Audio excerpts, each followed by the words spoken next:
presenting Joe Tessitore, we welcome you ringside for a much-anticipated bout. Let's set the table for you and get ready to dish up this big night of action.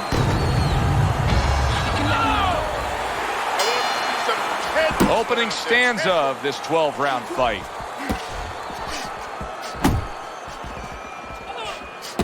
Roy has been known to switch it up many times in his career. Now, he's a right-handed fighter, but he'll go either way. His opponent, strictly a lefty.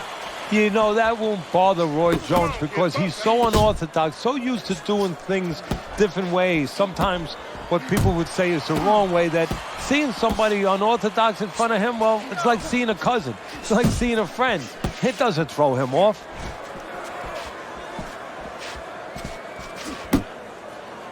And now just wasting everybody's time holding on. See, he's got his guard up really well that time, and it protects his head. A little head hunting with the right. Good work defensively by Blood. Plus, he landed that counter punch. Yeah, and he forced him to punch. He made him, he drew it out of him, and then he timed him beautifully. So right from the start in this fight, he's committed to the body shots. Well, that's the time to go there right at the beginning, because body work pays off for you. Oh, that uppercut got him badly.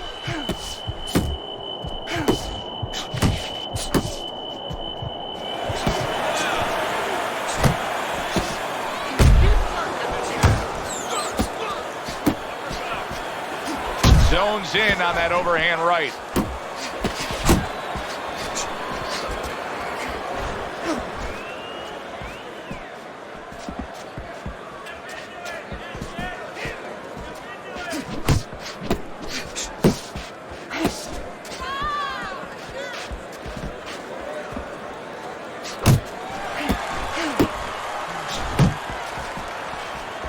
Jones is well off the mark that time. Little head hunting with the left. Jones's effectiveness really damaged his opponent in that last round.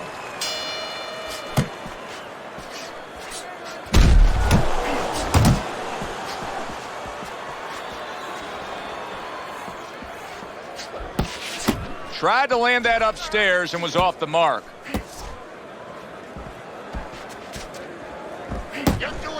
Solid left hand to the head. Gets rid of that effort. Jones is showing us a little something behind the curtain right here. He's revealing something about himself, and that is that he wants to survive a bit. He is clinching more than we've seen before after being stunned. And Joe, if we're seeing it, guess what? That guy in the other corner, that guy that's facing him right now, he's seen it too, and that's bad news for him.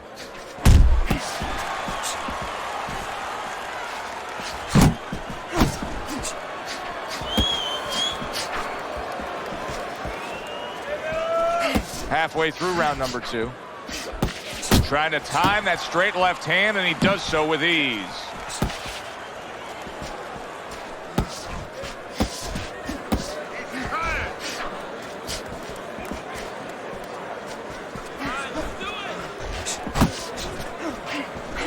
Well, here he is, Teddy. Roy Jones Jr. coming off of an amateur career that everybody knows about. I don't care if you're a boxing fan or not, because of what happened in the 1988 Olympic Games when he was absolutely robbed of a gold medal. It actually changed the scoring system, the rules of how they went about the Olympic amateur scoring.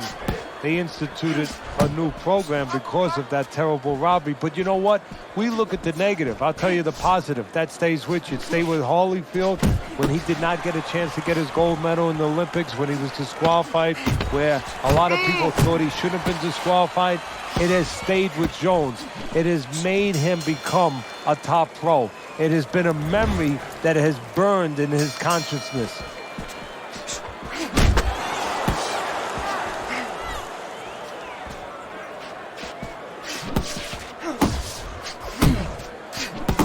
Protecting his head well with his guard.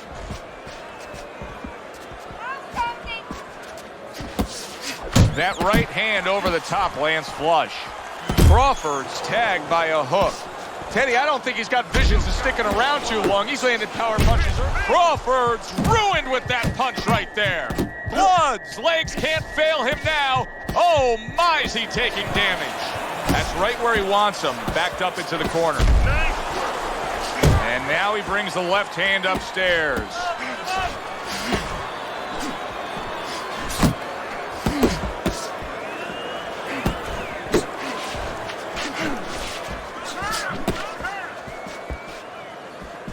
Coming to the halfway point of this third round. Roy Jones Jr. with a big uppercut. Keep doing what you're doing. Watch the hook.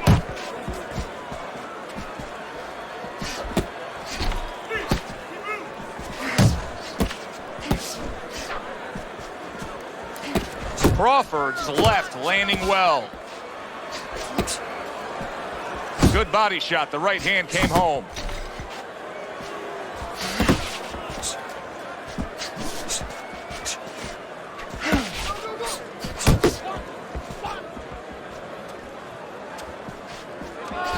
Not hitting his mark there, going upstairs.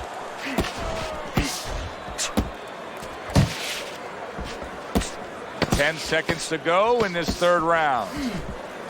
Blood's giving his opponent headaches here now. He's throwing punches, but he's able to block them away. And that's the end of round 3.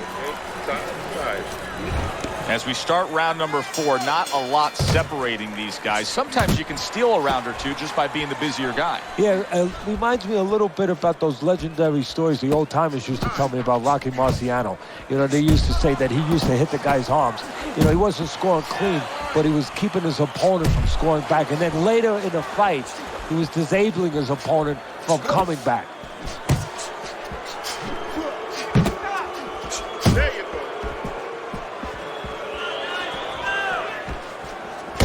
Nowhere close, that punch by Roy Jones. Targeting a left hand down low. Hits him in the mug with the right.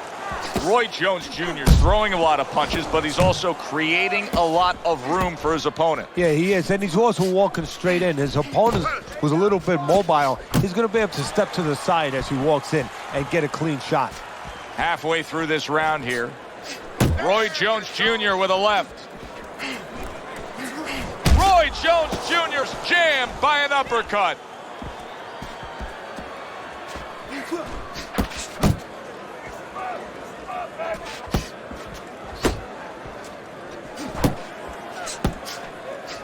Good smooth work by Blood. That's classic counterpunching. Yeah, what he did was he pulled that right shoulder back. You know, he just pulled it back, gave him the left shoulder, and then gave him the right hand.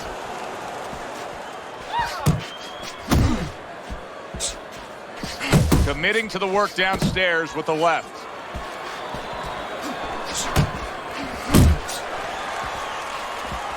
Jones's punch is far off the target. Move it to work the body kick. Final 10 seconds.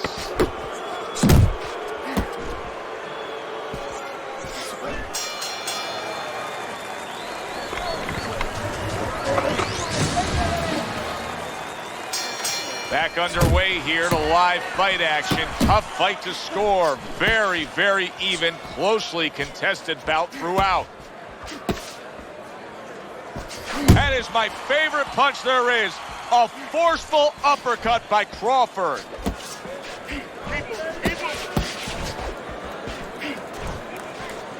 Well, I don't know if he's hip to the idea of becoming a counterpuncher, but I get the sense you'd agree with it. Yeah, definitely. I mean, he's got the perfect platform, the perfect form for it.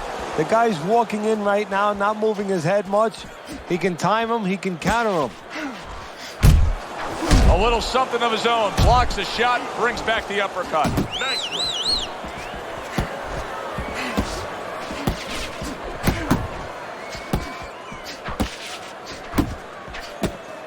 Crawford's able to land a good, solid left hand. Halfway through this round. A stinging counterpunch after some fine defense by Blood.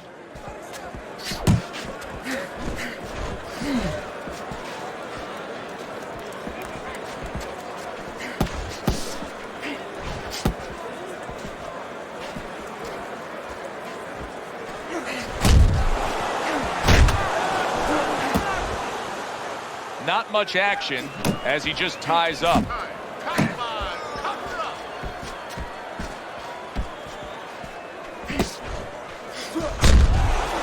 Roy Jones Jr.'s got something to think about now. He just threw a punch and had one coming right back at him. His opponent scored well with the counter. Pulls the trigger right away with the left hand after getting tagged himself. He got hit. Oh, now the uppercut. Doing what you're doing. And the round comes to an end. In between rounds here, Roy Jones Jr.'s eye is completely swollen shut. What would you be telling me? Well, this is going to sound a little tiny harsh, but guess what? This is a tough business. I tell him, you have two eyes, right? Use the good one. Crawford's in a good rhythm defensively here. Teddy, what is that, a credit to his ability to anticipate? You know, also, it's the teaching. Let's give the trainers credit. Of course, let's give his background of the amateurs credit, but he learned how to get away from punches. This is technique that was taught to him. There you go.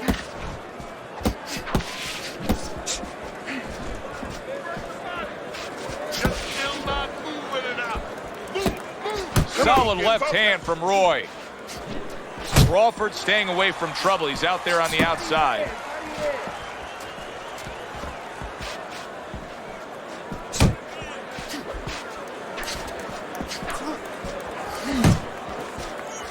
Jones's punch didn't come close.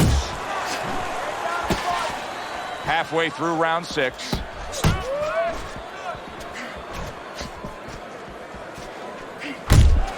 Scored well with the left downstairs.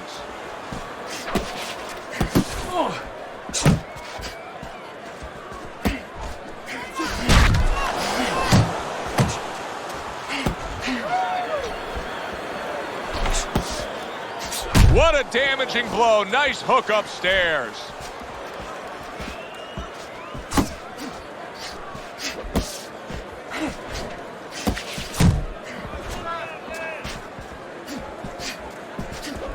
That's a fierce left hand that landed by blood.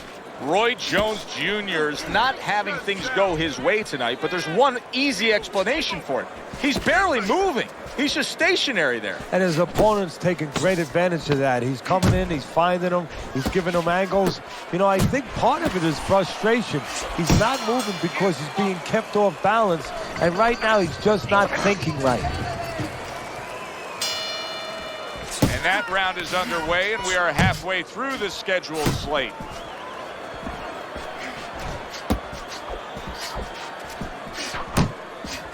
Now a well-placed hook to the head. I want to see some combos. And out of nowhere, things can turn like that, Teddy. Everything was looking good.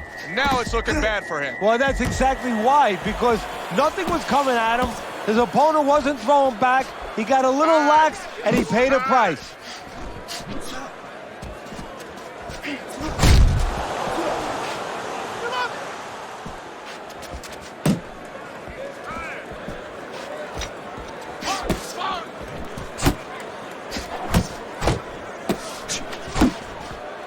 Oh, and he's got something for him himself, and it's a left hand. Halfway through the 7th round.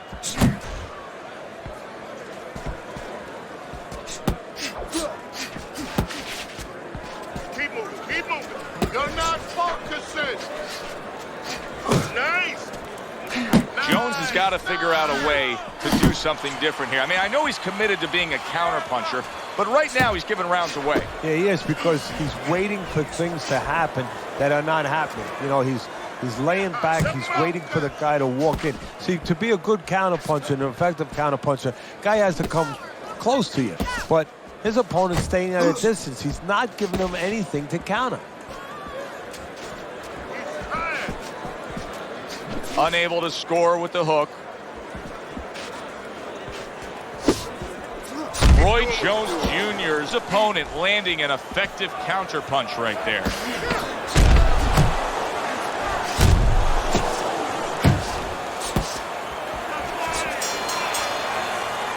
And round 7 comes to an end.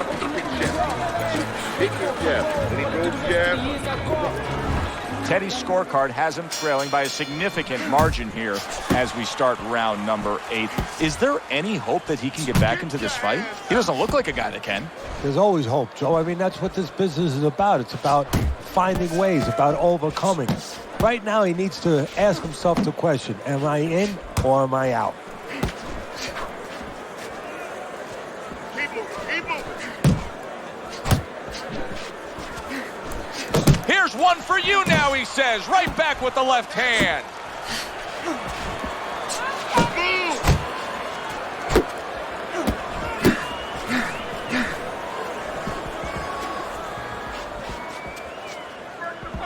You're still not moving enough. Move, move. A headshot block. Big shot comes crashing home. He goes down. Now he's got to beat the count of 10.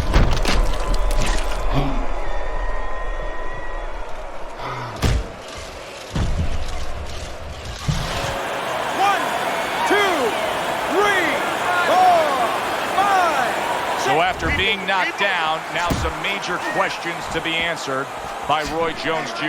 That's a big uppercut that just crashed home. Watch the hook.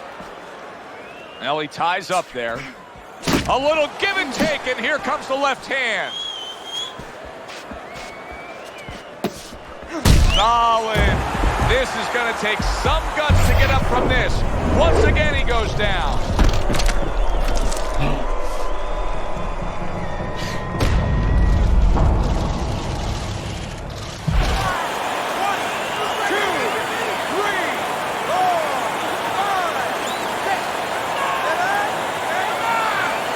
Roy Jones Jr.'s trainer is thrilled with this. He gets up off the canvas. Now he wants to see how he'll react.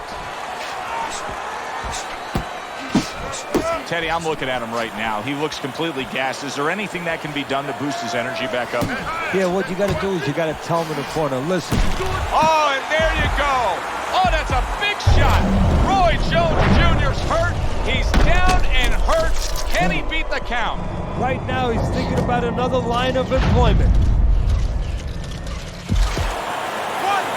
2, 3, 4, 5, 6. And it's over.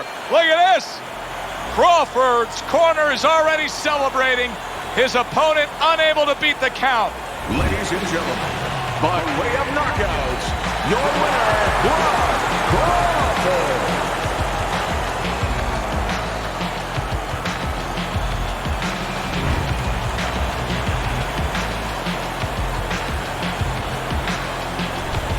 Blood's fitting end to a very strong night for him. There is a business component to this game here, this boxing game.